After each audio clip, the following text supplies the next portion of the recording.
السلام عليكم ورحمة الله وبركاته. إن الحمد لله نحمده ونستعينه ونستهديه ونستغفره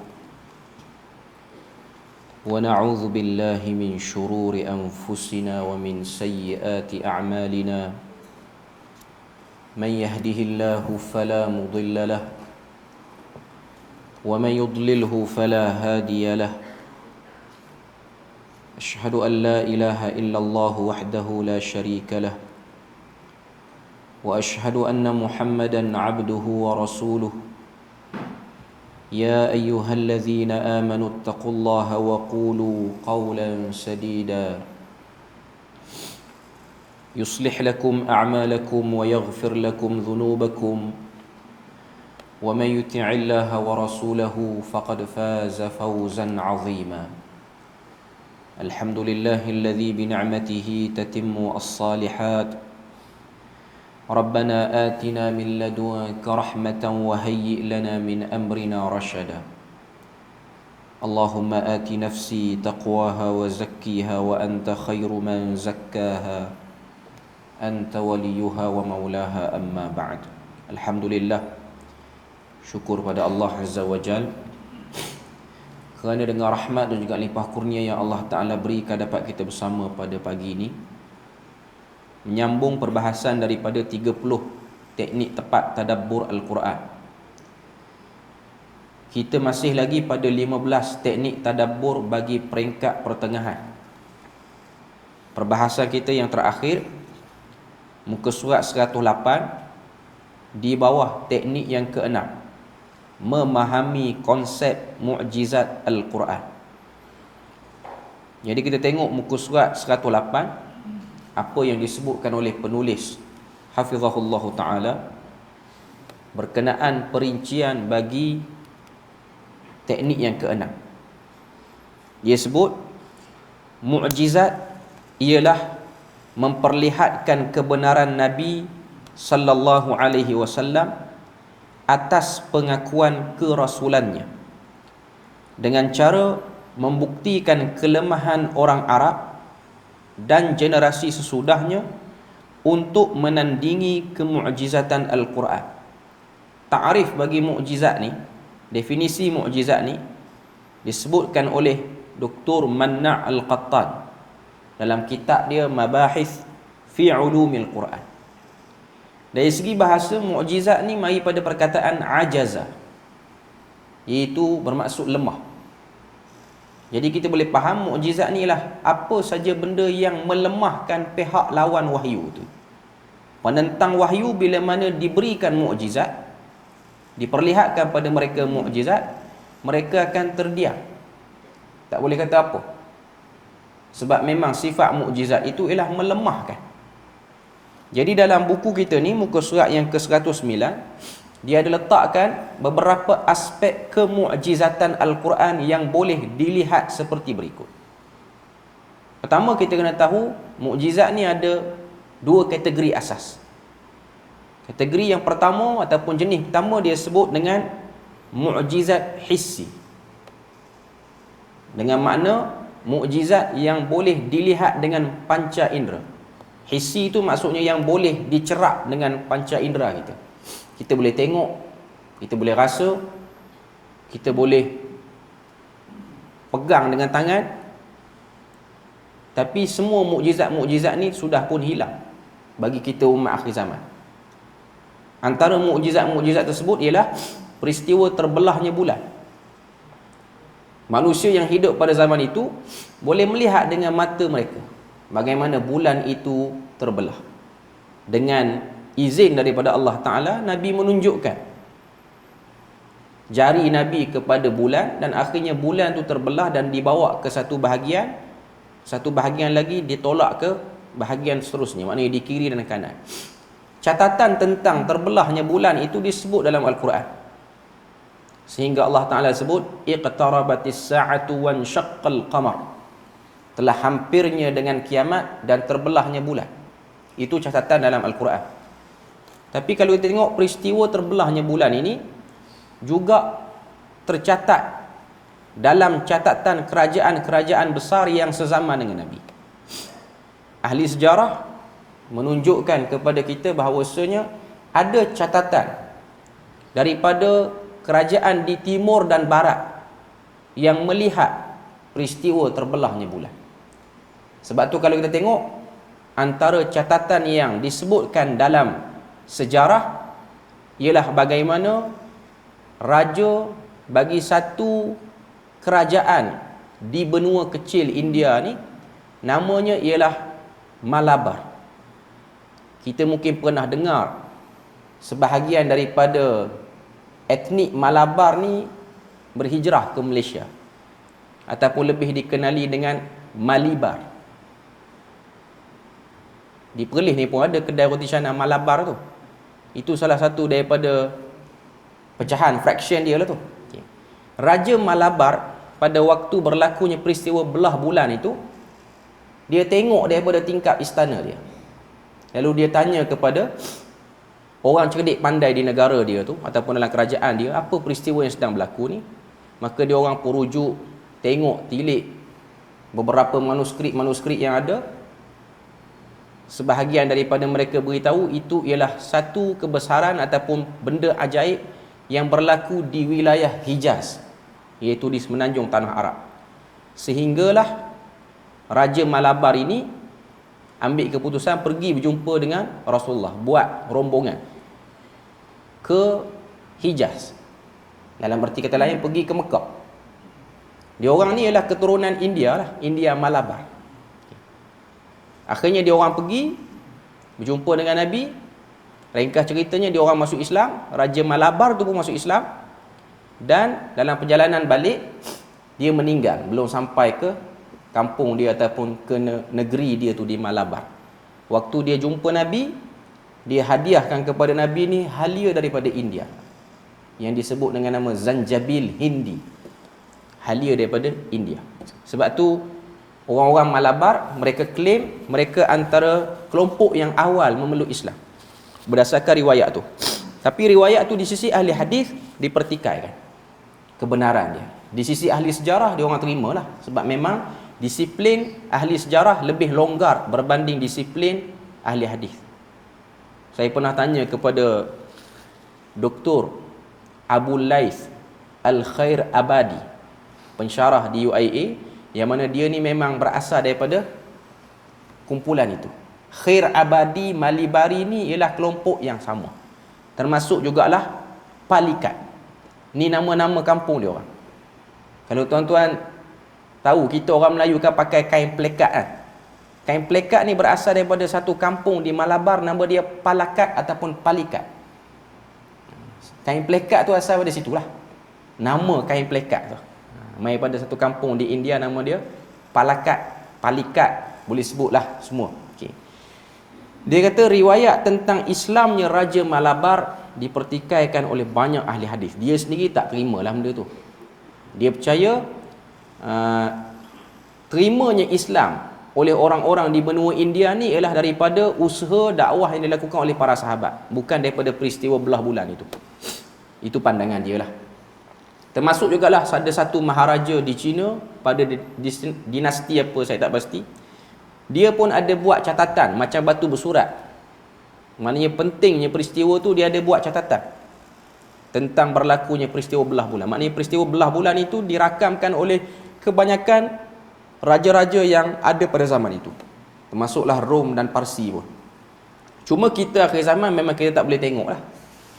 Benda ni dibuktikan oleh NASA bila mana dia orang cerak bulan, dia orang tengok pada bulan, permukaan bulan tu ada kesan garisan yang strict seperti mana bulan itu terbelah. Itu dari segi sains moden. Okay. Cuma nak katanya mukjizat ini sudah tidak dapat lagi kita lihat sebab dianya dah habis. Samalah juga dengan air yang keluar daripada celah-celah jari Nabi, ataupun Nabi mengusap tunggul kurma yang menangis ketika mana Nabi berkhutbah. Tunggul kurma tu dia duduk dekat dengan mimbar Nabi sekarang. Tanda je ada. Tunggul tu tak ada apa. Sebab Nabi telah memberi tawaran kepada tunggul kurma tu. Dia bukan pokok kurma yang hidup, tapi dia tunggul saja. Nabi beri tawaran, adakah kamu mahu kekal di sini sampai hari kiamat, ataupun digantikan kamu untuk tumbuh balik bersama denganku dalam syurga? Jadi kurma tu telah memilih untuk ditumbuhkan balik bersama dengan Nabi dalam syurga. Maknanya dia menjadi salah satu pokok yang ada dalam syurga, tempat kediaman Nabi. Jadi kalau tengok benda tumbuhan ni dia tak kena dosa pahala, tapi diberi pilihan syurga, dia ambil pilihan syurga juga. Dalam hadis yang diriwayatkan oleh Imam Muslim, Nabi kata, "Lau lam ahtadanhu labakatha ila yaumil qiyamah." Sekiranya aku tidak memujuk pohon kurma ini, maka ianya akan menangis sampailah hari kiamat. Nabi kata. Dia punya bekas tu ada lagi lah, tanda tu. Tapi kita kena selak, bukan selak lah, kita kena perhati sikit tiang dalam kawasan Raudah tu, dia ada tulis Ustuanah Al-Mukhallaqah, tiang wangi nama dia. Dia tulis dekat atas tu. Tapi ada orang kata tulisan tu dah tak ada, mungkin ditukar dengan tanda lain. Saya tak pasti, saya tak perhati sangat. Tapi memang adalah dalam kawasan Raudah tu, nama dia Ustuanah Mukhallaqah, tiang wangi nama dia. Itu tanda tunggul kurma yang dipujuk oleh Nabi. Yang ni pun kita dah tak boleh tengok. Okay. Yang ada sekarang ialah mukjizat maknawi, iaitu Al-Quran. Yang kita bincang sekarang ni ialah kemukjizatan Al-Quran dari segi maknawi. Maknawi ni maksud dia apa? Dia perlukan penelitian, penyelidikan, baru tahu ianya mukjizat. Kalau kita hanya sekadar tengok, baca saja, kita tak akan dapat rasai lagi secara optimum Al-Quran itu mukjizat. Memang secara kasar kita dah boleh perasan Quran itu mukjizat. Sebab apa? Tidak ada kitab yang boleh dihafal oleh orang yang tak bertutur dengan bahasa kitab itu dengan baik melainkan Quran. Quran ni Allah Ta'ala jadikan mana-mana orang Islam di mana-mana tempat di muka dunia ni pun, kalau dia tak bercakap bahasa Arab pun, dia boleh hafal Quran walaupun dia tak faham. Berbeza dengan buku-buku lain, catatan-catatan lain, untuk memudahkan hafalan ialah kita kena faham bahasa dia. Tapi Quran tak. Berapa ramai penghafal Quran dia tak reti bercakap Arab, tapi dia boleh ingat Quran. Ini ialah bukti kemukjizatan Quran berdasarkan apa yang Allah Ta'ala sebut dalam Al-Quran. Walaqad yassarnal Qur'ana lidzikri fahal min muddakir. Ayat tu diulang sebanyak 4 kali. Kalau tak silap dalam surah Al-Qamar, Allah Ta'ala sebut, kami telah mudahkan kepada kamu untuk mengingati Al-Quran, maka kenapa kamu tidak mengambil pelajaran? Jadi itu antara mukjizat-mukjizat yang ada pada Quran. Sekarang ni kita nak tengok dalam buku ni, muka surat 109, dia ada senaraikan beberapa aspek kemukjizatan.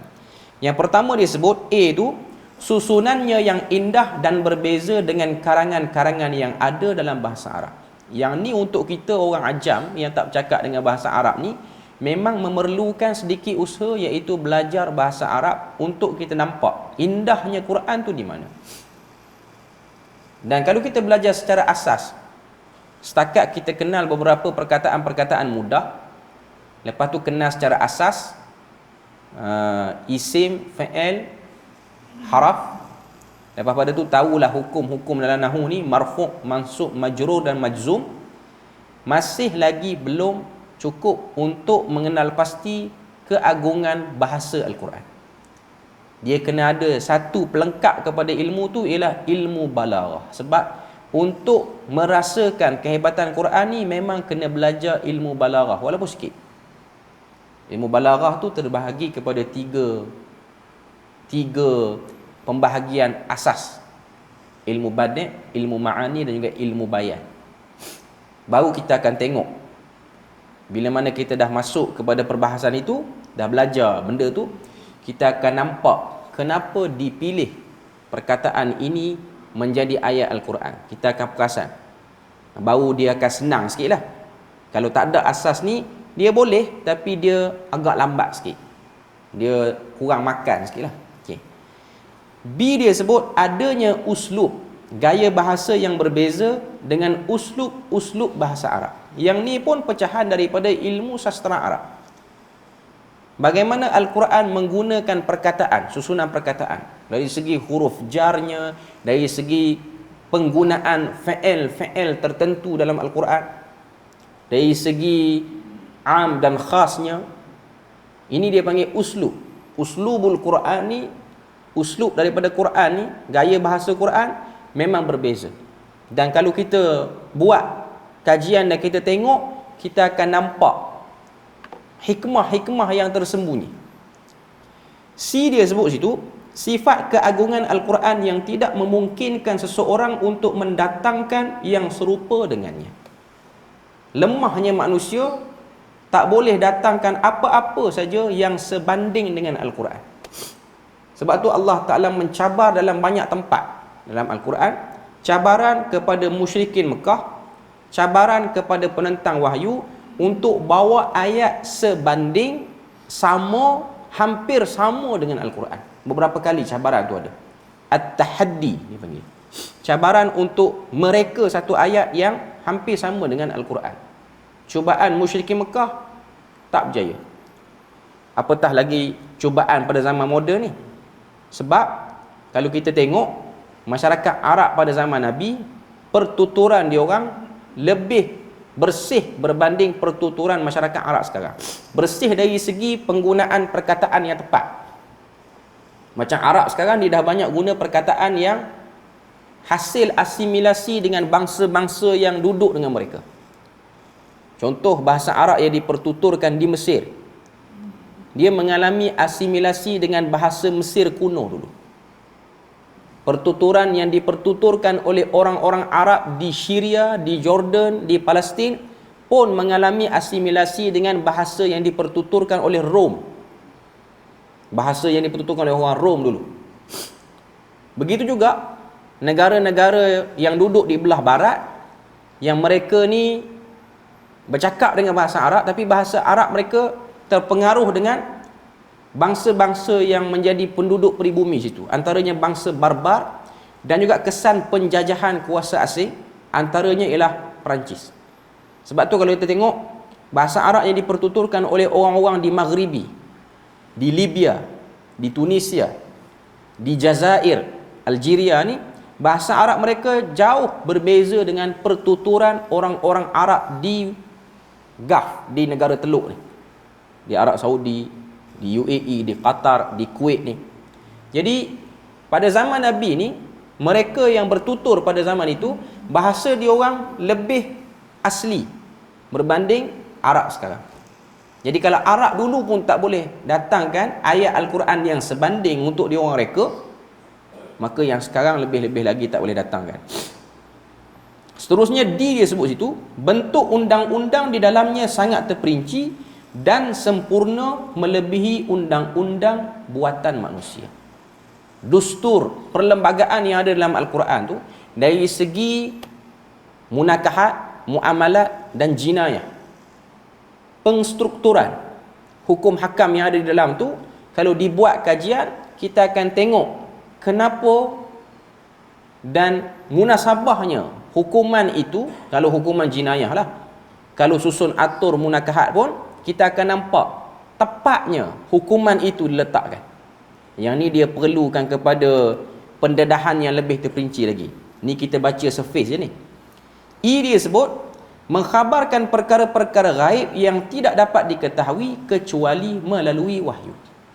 Antara fungsi Quran dan mukjizatnya juga ialah Quran ini memberi kepada kita khabar benda-benda yang bersifat sam'iyat, benda-benda yang bersifat kita dengar je, tapi kita tak boleh nak logikkan benda tu. Sebab apa? Sebab dia bukan benda yang berlaku di sini.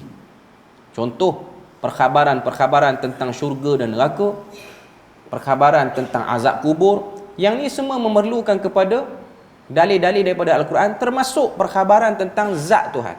Apa yang ada pada zatnya, tu pun datang daripada ayat-ayat yang menceritakan tentang benda-benda gaib. Dia sebut situ, huraiannya tidak bertentangan dengan pengetahuan umum yang dipastikan kebenarannya. Maknanya fakta-fakta dalam Al-Quran bila mana digabungkan dengan teori-teori yang ada, contohnya teori dalam sains ke apa, ianya tak ada pertembungan, melainkan ianya menjadi pengemas kepada teori yang dibuat oleh manusia, pelengkap. Apa yang ada dalam Quran lebih terperinci. Contoh, ayat berkenaan dengan penciptaan manusia. Surah Al-Mu'minun, Allah Ta'ala sebut, "Thumma khalaqana an-nutfata 'alaqatan, fa khalaqana al-'alaqata mudghah." Perkataan 'alaqah, bahasa Melayu dia terjemah, kami jadikan daripada air mani itu setitik darah ataupun segumpal darah. Perkataan 'alaqah diterjemah dengan segumpal darah. Tapi kerana sebabnya bahasa Melayu kita ni tak ada perkataan yang sesuai untuk terjemah benda tu, yang ada hanyalah bahasa Inggeris saja, iaitu embrio yang ada dalam rahim perempuan ni. Bila mana Quran sebut 'alaqah, kedudukan embrio dalam rahim perempuan waktu bercantumnya antara air mani dan telur perempuan itu, air mani lelaki dan telur perempuan itu, kedudukannya ialah tergantung. Perkataan 'alaqah tu maksudnya tergantung. Dia ada pengikat dia. Jadi tepat. Perkataan Quran tu tepat. 'Alaqah tu nak menunjukkan dia bentuk dia macam lintah sikit. Kalau kita tengok lah dalam rahim perempuan apa semua tu, waktu nak keluar jadi baby tu apa semua. Cuma nak sebutnya lah perkataan Quran tu tepat. Dia tidak bertembung dengan fakta sains, apatah lagi kacau fakta-fakta yang dikaji oleh manusia melalui teknologi yang Tuhan buka sempadannya. G dia sebut situ, janji dan ancaman yang dikhabarkan benar-benar terjadi. Apa saja yang disebutkan oleh Al-Quran pasti terjadi. Antaranya yang kita sedang menunggunya sekarang ialah pembukaan Baitul Maqdis, seperti mana yang disebut dalam ayat-ayat awal dalam surah Isra. Tuhan sebut pembukaan pada kota Baitul Maqdis ni akan berlaku sebanyak 2 kali. Kali pertama telah berlaku. Tu pun khilaf di kalangan para ulama. Kali pertama ada yang kata Umar Al-Khattab, ada yang kata Salahuddin Al-Ayyubi. Cuma nak katanya kedua-dua ni digabungkan sebagai pembukaan awal. Nanti di akhir zaman kita lah sekarang ni akan berlaku pembukaan, dan pembukaan ini akan lebih memberi kesan buruk kepada Bani Israel. Sebab dalam surah Isra Tuhan sebut liyasu'u wujuhakum, memburuk dan menghinakan wajah Bani Israel yang akan dihalau keluar daripada bumi yang mulia itu. Yang ni belum terjadi lagi, tapi ianya pasti akan terjadi. Sebab tu kalau kita tengok Nabi ni dalam hadis riwayat Ahmad, tiap-tiap malam Nabi akan membaca surah Isra tiap-tiap malam. Kalau kita buat persoalan, kenapa Nabi baca surah Isra? Saya tengok sebahagian para ulama yang mengkaji apa signifikan dan munasabahnya Nabi ni baca surah Isra tiap-tiap malam. Surah Isra ni panjang. Isra dengan Az-Zumar Nabi baca. Cuma kita ambil Isra je dulu. Surah Isra ni kalau kita belik dalam Al-Quran, ianya permulaan pada juzuk 15 dan ianya mempunyai 111 ayat. Dalam surah Isra ni, pertama Tuhan cerita tentang kemuliaan 2 tempat, iaitu Masjid Aqsa dan juga Masjidil Haram. Tugas Nabi membersihkan Masjidil Haram, dan Nabi juga bertanggungjawab untuk menyedarkan umatnya kepentingan Masjid Aqsa tu. Bukan tugas Nabi untuk buka Masjid Aqsa, itu bukan tugas Nabi. Tugas Nabi Muhammad ialah membersihkan Masjidil Haram sahaja. Cuma hubung kait orang Islam dengan Masjid Aqsa berterusan umat akhir zaman ni. Bahkan mulianya umat Nabi Muhammad ini, mereka yang akan bakal membuka Masjid Aqsa itu tidak diberi pada umat-umat yang lain. Selain pada itu, para ulama sebut dalam surah Isra ni 111 ayat tu, dia ada checklist sebagai seorang pemimpin utama bagi orang Islam. Apa benda yang pemimpin kena buat? Cuma kita tak sempat nak cerita sini. Termasuklah pemimpin yang paling ringkas, pemimpin dalam rumah tangga. Jadi menjadi saranan jugalah untuk kita ni, kita baca 111 ayat surah Isra tu sebelum kita tidur. kita baru nak buat ni, dia akan beratlah sikit. Tak perlu baca habis untuk mula-mula nak latih diri ni. 100 sebelah tu tuan-tuan bagi separuh ataupun bagi 4 malam habis untuk mula-mula nak bagi diri ni biasa. Kita bagi satu malam 25 ayat, malam kedua 25, malam ketiga 25, malam keempat bagi habis sampai 30 lebih tu. Dalam masa yang sama, kita cuba tengok secara cepat dan pantas 25 ayat tu apa maksud dia. Cuma kalau tengok dalam surah Isra' ni, apa yang ada dalam surah Isra'? Keutamaan bangkit pada waktu malam untuk salat tahajud. Yang tu ada dalam surah Isra'. Wa minal laili fatahajjad bihi nafilatan laka asa an yab'atsaka rabbuka maqaman mahmuda. Jadi dalam ayat tu Tuhan sebut tentang kemuliaan orang yang bangkit pada waktu malam, mendirikan tahajud, dan kekuatan kepada orang Islam juga ialah pada mendirikan tahajud. Orang Islam dia dapat kuat kalau dia seorang pemimpin, kekuatan rohani dia dibina pada waktu itu. Kalau dia seorang pendakwah pun, kekuatan rohaninya dibina di situ. Umumnya semua orang Islam, lelaki perempuan, kekuatan rohaninya dibina pada waktu salat tahajud itu. Sebab tu semalam ada orang buat kempen solidariti bersama Palestin. Pukul 9 malam tutup lampu semua selama 11 minit. Saya tak tahu tuan-tuan buat atau tidak. Okay. Lepas tu ada dalam poster tu suruh bergelap dan baca kunut nazilah. Ada beberapa benda saya nak sebut. Pertama, solidariti dengan Palestin ialah dengan mengikut sunnah Nabi, hadis riwayat Ahmad tu, baca Isra' bagi habis. Yang tu solidariti yang utama. Yang kedua, kunut nazilah tidak dibaca dalam keadaan bergelap, melainkan dibaca dalam salat. Kunut nazilah ni bukan kita boleh duduk saja kita baca. Kunut nazilah ni dia compile dengan salat. Dia bukan macam sujud tilawah, baca sujud. Dia diiringi dengan salat sebab tak dapat dinafikan. Waktu mustajab untuk berdoa ialah ketika mana orang itu sedang salat. Sebab tu benda-benda penting, situasi tegang, keadaan umat Islam yang tak aman, saudara kita di Palestin, cara kita untuk kita tolong dia ialah dengan kita optimumkan salat kita, terutamanya salat jemaah di masjid, dan kita compile sekali, kita masukkan sekali, attach sekali dalam salat tu dengan kunut nazilah.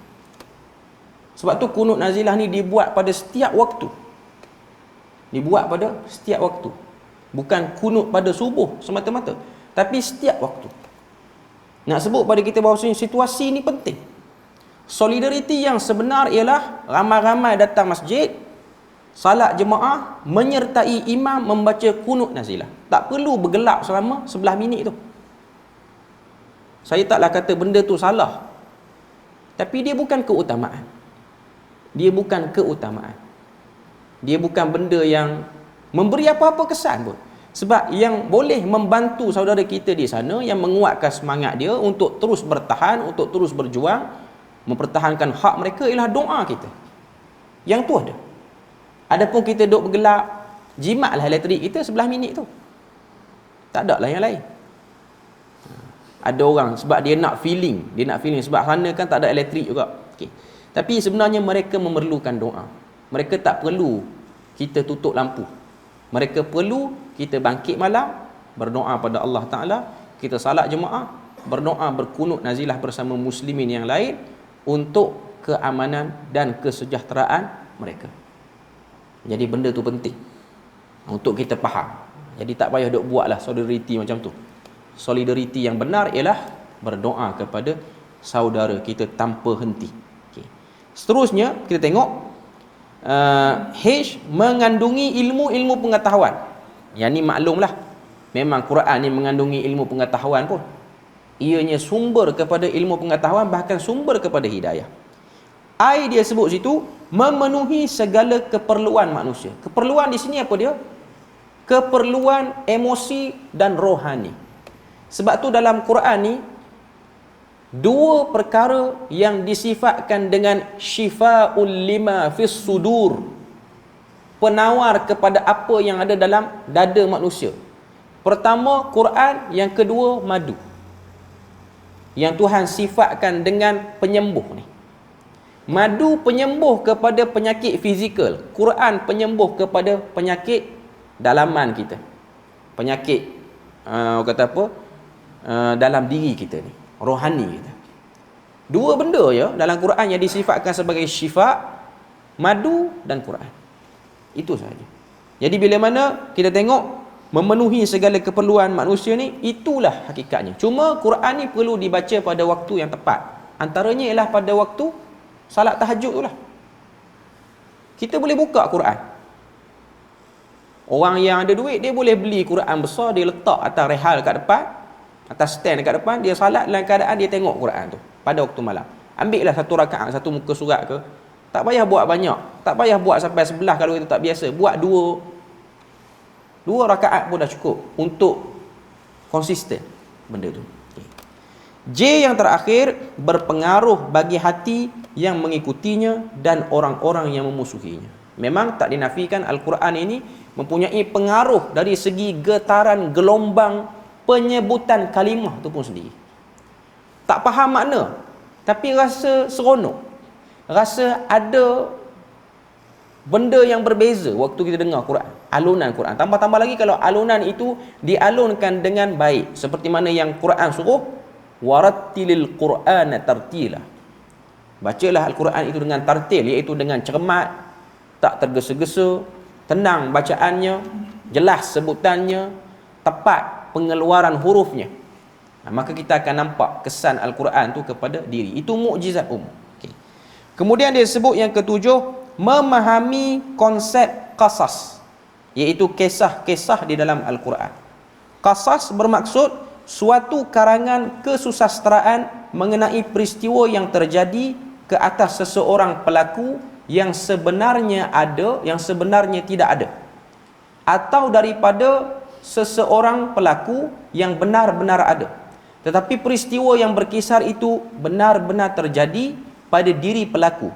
Kisah itu disusun atas dasar seni yang indah yang mendahulukan sebahagian peristiwa dan mengakhirkan sebahagiannya lagi. Saya rasa definisi dia ni agak berbelit sikit. Kita tengok dia sebut suatu karangan kesusasteraan. Dia nak bagi tahu makna qasas tu apa. Suatu karangan kesusasteraan mengenai peristiwa yang terjadi ke atas seorang pelaku yang sebenarnya tidak ada. Saya tak faham apa maksud sebenar daripada penulis buku Al-Fan Al-Qasusi fi Al-Quran Al-Karim, Muhammad Khalafullah ni. Tapi mudah untuk kita faham, qasas ni maksud dia apa? Plural kepada kisah. Qissatun, satu kisah. Qasasun, banyak kisah. Itu dari segi bahasa. Untuk mudah lagi kita faham, kita boleh tanda, kita boleh belik Quran, ayat ketiga surah Yusuf. Tuhan sebut fungsi qasas Al-Quran kepada manusia. Ayat ketiga surah Yusuf, Allah Ta'ala sebut, nahnu naqussu alaika ahsanal qasas. Kami telah mengkisahkan kepada kamu sebaik-baik kisah-kisah. Bima auhayna ilaik, yang telah kami wahyukan kepada kamu, hadzal Quran, pada Quran ini. Wa in kunta min qablihi laminal ghafilin. Kerana sebelum daripada kamu terima kisah-kisah yang ada dalam Quran ni, kamu daripada kalangan orang-orang yang tak sedar ataupun lalai. Ayat ketiga surah Yusuf ni Tuhan nak cerita pada kita pentingnya kita menelusuri kisah-kisah dalam Al-Quran supaya kita tak lalai. Maknanya kalau orang yang tak nak ambil tahu langsung kisah dalam Al-Quran, dalam erti kata mudah, mengikut teori ayat 3 surah Yusuf ni, dia memang lalai. Untuk bagi kita sentiasa on track, kena tengok kisah-kisah dalam Al-Quran. Lepas pada tu, dia sebut muka surat 110 tu, jenis-jenis qasasul Quran. Qasas ataupun kisah-kisah Al-Quran boleh dibahagikan kepada 3 bahagian. Yang pertama, kisah para nabi terdahulu, Al-Anbiya As-Sabiqah, nabi-nabi yang awal. Bahagian ini mengandungi seruan dakwah para nabi kepada kaumnya, mukjizat daripada Allah Subhanahu wa taala yang memperkuatkan dakwah mereka, sikap orang yang memusuhinya tahap-tahap perkembangan dakwahnya serta kesan-kesan dan akibat yang menimpa orang beriman dan orang yang mendustakan para nabi. Contohnya kisah Nabi Nuh, Nabi Ibrahim, Nabi Musa, Nabi Isa, Nabi Muhammad dan selainnya. Maknanya kisah para nabi. Itu yang pertama. Yang kedua, poin yang kedua, kisah yang berhubungan dengan kejadian pada masa lalu dan orang yang tidak disebutkan. Sebut peristiwa tapi tak mention siapakah nama sebenar orang yang berada dalam peristiwa tu. Contoh, kisah orang yang keluar dari kampung halamannya, iaitu Talut dan Jalut. Anak-anak Nabi Adam tak dimention nama betul dia. Penghuni kepada gua Ashabul Kahfi, tu dia silap tu. Sepatutnya dia kena koma situ. Penghuni gua, koma. Nanti orang ingat penghuni gua Zulkarnain. Cerita Zulkarnain tak ada kena-mena dengan gua. Zulkarnain cerita lain. Walaupun dia duduk dalam surah yang sama, iaitu dalam surah Kahfi. Zulkarnain itu gelarannya, bukan nama betul. Sebab tu ada sebahagian pengkaji mengatakan Zulkarnain ni ialah Cyrus the Great tu. Salah seorang daripada raja yang memerintah pada satu destinasi yang menggabungkan antara dua empire besar tu. Antara yang bersetuju dengan teori ni ialah Dr. Salah Abdul Fattah Al-Khalidi. Qarun, Maryam, Ashabul Fil dan selainnya. Nama tak sebut, tak mention. Kawasan pun tak mention koordinatnya. Sebab bukan itu yang nak diberi perhatian, tapi yang nak diberi perhatian ialah peristiwa tu secara umum. Yang ketiga, kisah yang terjadi pada zaman Rasulullah seperti perang Uhud, perang Tabuk, perang Badar, penghijrahan Rasulullah dan pengikutnya ke Madinah, peristiwa Isra' daripada Masjidil Haram ke Masjid Aqsa dan sebagainya. Itu pembahagian daripada Manna' Qattan secara ringkas. Dalam bahasa Arab banyak buku-buku tentang qasasul Quran ni. Antara yang ringkas ialah Al-Mustafad min Qasasil Quran oleh Dr. Abdul Karim Zaidan. Tapi itu bahasa Arab. Terjemahan dalam bahasa Indonesia pun tebal. Jadi saya nak perkenalkan kepada tuan-tuan dan puan-puan, ada satu buku bertajuk Di Bawah Teduhan Kisah-Kisah Al-Quran yang dihasilkan oleh Al-Fadhil Ustaz Syahri Abdul Rahman daripada Tadabbur Center ni, yang dah dikeluarkan tahun 2018 lagi. Saya ada bawa sini. Buku ni dah lama dah. Dah berbintik dah sebab dah lama saya pakai. Sekarang ni dah ada kulit baru dah. Okay. Buku ni saya saja sebab yang ni bahasa Melayu Malaysia dan paling mudah untuk semua. Terutamanya kita golongan awam ni, dia mudah. Dia cuba senarai pendekkan semua kisah-kisah yang ada dalam Al-Quran. Buku yang lebih kurang 309 muka surat ni, dia bawa kepada kita poin-poin penting. Kalau kita tengok, kita mula-mula buka buku ni, kita akan tengok bagaimana penulis dia datangkan kepada kita 12 persoalan untuk menjana otak kita berfikir waktu baca cerita Quran. Antara yang dia sebut sini, mengapa kisah Nabi Musa paling banyak dalam Al-Quran, sedangkan ni ialah kitab untuk Nabi Muhammad. Kenapa cerita Nabi Musa paling banyak? Yang kedua dia sebut, kenapa kisah Nabi Yusuf satu-satunya kisah yang disusun mengikut kronologi hidup dan diletakkan dalam satu surah, tak berselerak macam cerita Nabi-Nabi lain. Cerita Nabi Musa berselerak. Waktu soalan-soalan ni dibentangkan, waktu tu kita akan terfikir, kenapa? Waktu tu kita nak cari jawapan. Kenapa Tuhan susun macam tu? Yang ketiga dia sebut, mengapa kisah Nabi Ibrahim bertaburan dalam Al-Quran tidak disatukan dalam surah Ibrahim sahaja? Sebab Quran ada surah Ibrahim, tapi cerita Nabi Ibrahim dalam surah Baqarah ada, dalam surah Qasas ada, dalam surah-surah yang penghujung pada Quran pun ada. Mengapa surah Hud memaparkan kisah Nabi Nuh lebih panjang daripada kisah Nabi Hud, tapi nama surah Hud? Buku ni menarik. Kalau kita beli buku ni, kita akan dapat tengok persembahan daripada penulis cukup menarik dan mudah. Saya pun ada niat untuk kuliahkan buku ni sebab nak dapat manfaat ni memang kita kena buat pengajian. Kadang-kadang baca seorang ni dia blur sikit. Satu lagi semangat pun mudah tumpul. Jadi kalau ada kelas pengajian ni, kita akan rasa ada semangat sikit lah untuk baca. Tapi buku ni saya saranlah untuk beli, Sebab nak beli yang Arab, dia tebal dan dia, orang kata apa, kadang-kadang arah untuk dapatkan manfaat tu dia mudah terpesong ke lain. Sebab kita mungkin cepat bosan dengan buku-buku yang tebal sangat. Okay. Yang ni dia mudah dengan ada graf-graf dia dan dia punya penyampaian ikut point tu. Yang ni yang edisi yang agak lama lah ni. Yang kulit ni dah agak lama dah. Dan dia ada satu lagi yang menarik. Saya nak promote juga pada hari ni. Yang ni yang baru. Yang ni pun tahun 2021. Kompas Anbiya. Dia susun cerita para nabi daripada Nabi Adam sampai Nabi Muhammad tu. Lepas tu dia letakkan Nabi Adam duduk dalam berapa surah, Idris berapa surah. Okay. Ada dua ni. Kalau tuan-tuan ada dua buku ni, dia dah selesai untuk kita faham Qasasul Quran secara, saya rasa bukan secara umum, dah agak mendalam pun sikit. Sebab ia menggunakan bahasa Melayu yang mudah. Kalau kita nak gali daripada kitab Arab ni, ambil masa lama lah. Okay, jadi dua buku ni sangat disarankan untuk memahami Qasasul Quran. Sebenarnya dalam Tadabbur Center ni banyak lagi buku-buku lain, antaranya kisah lelaki-lelaki dalam Al-Quran, kisah perempuan-perempuan dalam Al-Quran. Dia ada banyak silsilah penghasilan buku-buku pada Tadabbur Center ni yang saya rasa ianya satu keperluan mustahak untuk kita seorang Muslim ni. Kena cari buku ni. Kita orang Melayu Malaysia ni kena cari buku-buku daripada produk Tadabbur Center ni. Sebab buku-buku dia saya tengok berkualiti dan penyampaian dia mudah.